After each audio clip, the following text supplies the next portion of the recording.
Welcome to our 5 on 5. We're pleased to welcome back Randy Ellison, a sex abuse survivor, an author, and an advocate. Randy, thanks for coming back. Appreciate it. Nice to be here, Craig. So tell us, Pursuit of Truth, a new documentary film. You had a hand in this. Tell us about it.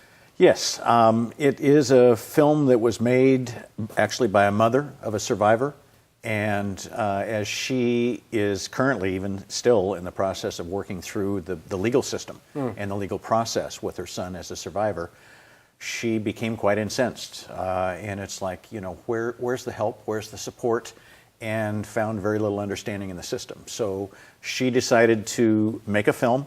She follows 3 main cases, one in Florida, one in San Diego, and myself here in Oregon. And it's about survivors finding their justice within the court system and what that takes.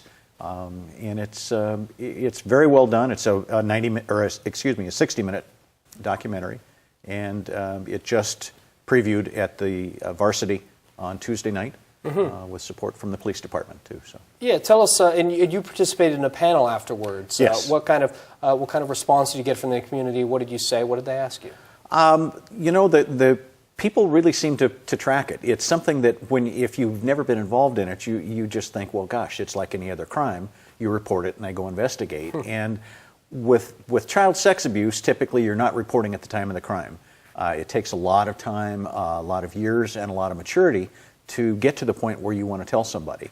And so when you do, what ends up happening is you end up having to prove that a crime even happened.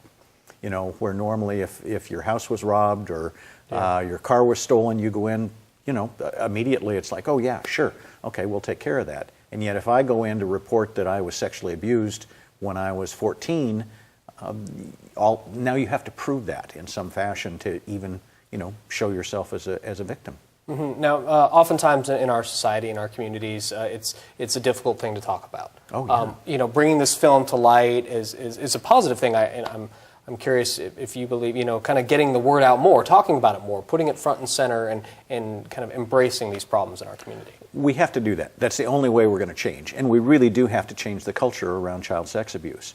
When victims come out, one of the victims in particular, when she said that her uncle had abused her for 6 years as a youngster, the entire family abandoned her. And so when she goes to court, her mother and her sister are there on one side of the court, and the other side of the court is jam-packed in support of her offender.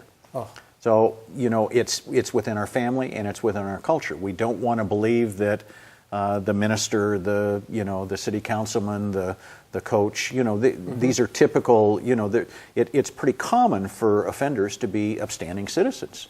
And so it's easier to support them, because that's what we've always believed, right, than to come in and say, oh gosh, they're a child sex offender. You know, that's a hard shift. And yet when someone speaks up, it's so important to listen to that and believe it. It's very rare for people to make false claims, very rare. So this isn't something people play games about. Yeah, certainly. Okay, well, I know we want to talk about the system as well and changes possibly we could see to that, but first we're going to take a quick break. Stay with us. Thanks.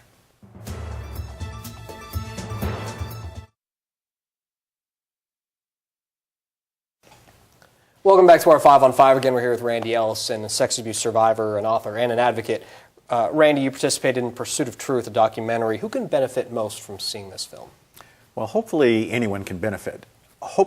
It would be a hope, though, that we can get legal people, that we can get the people that are making our laws, the people that are the judges and the attorneys to see this, to get a perspective of what it feels like for a victim survivor to go into that system. Okay, and the system itself, how are we doing with that? Is it improving, or how is it for a victim to come forward? It is improving. We have had 33 states that have eliminated the statute of limitations in some form on child sex abuse. Currently in Oregon, something that we've been working on, and unsuccessfully so far, is that when the victim survivor turns 30, we're basically forgiving the crime.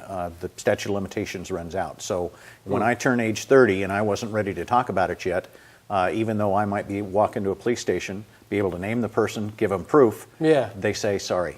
we can't do anything about it. And it takes, and a huge part of that is it takes time for a youngster, young adult, even an adult, to kind of come to grips with what happened to them, right? Very definitely. I mean, this is such a personal crime. Someone enters your body and takes control of your body, very literally. Mm-hmm. You don't get over that in a few days, or often in a few years. Mm-hmm. Okay, now if anybody's interested in seeing the film, where would they go? PursuitOfTruthFilm.com is the website. They can see a trailer there. They can actually order the film for $25. And it's kind of, these things it's grassroots, so it's organic, and it's going around to film festivals right now in Colorado and Florida. And so, you'll be hearing about it more, but if they want to buy the film or see a trailer, they can go there to that website. Very good. Randy, thanks so much for coming in. Good to see you again. Thank you, Craig. All right. Stay with us. We'll be right back.